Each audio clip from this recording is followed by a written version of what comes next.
The House Intelligence Committee released a redacted version of their final report detailing findings from their investigation into relations between the Trump campaign and Russia. The committee ended its year-long probe in March and announced they could find no evidence of collusion between the campaign and Russian government. Now the public can take a look at the report for themselves. Among the committee's notable findings listed in the document, that no witnesses provided evidence of collusion, coordination, or conspiracy between the Trump campaign and Russian government when asked directly, that no evidence was found proving Trump's business deals formed the basis of collusion with Russia, and that, quote, the committee found no evidence that meetings between Trump associates, including Jeff Sessions, and official representatives of the Russian government, including Ambassador Kislyak, reflected collusion, coordination, or conspiracy with the Russian government. It should be mentioned, however, that while the Republican-led committee did clear the Trump campaign, it still asserts the Russian government ran a campaign to influence the 2016 election.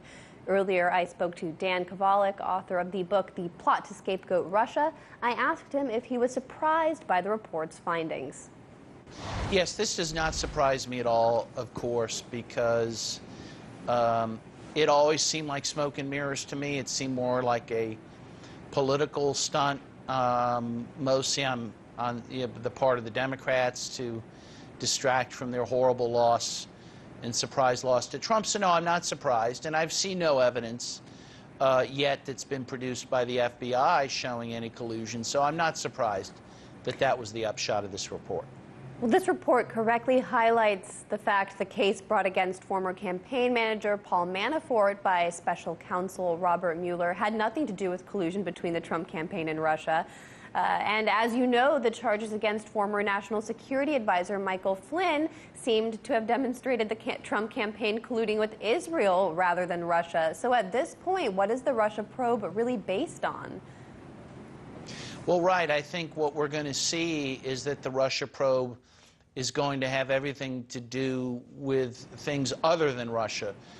In the case of Paul Manafort, it has to do with alleged financial misdealings in Ukraine, and also Mike Flynn, to the extent it has anything to do with Russia, it's that he may have lied about a meeting with Kislyak, but the meeting with Kislyak itself didn't seem to be improper at all. It happened during the transition period, which is very natural. But I think that Mueller has to find something to justify the millions of dollars that's been spent on this investigation. So he's going to find these kind of secondary knockoff charges against people to show he's done something. This report clears the Trump campaign, but still accuses the Russian government of stealing and disseminating documents stolen from U.S. political organizations, using social media to sow social discord and undermine U.S. democracy, and of actually using this network, RT, to influence the 2016 election. What does that say about how both parties view the Russian government at this time? Yes, well, first I'd like to say that I don't buy that part of the report.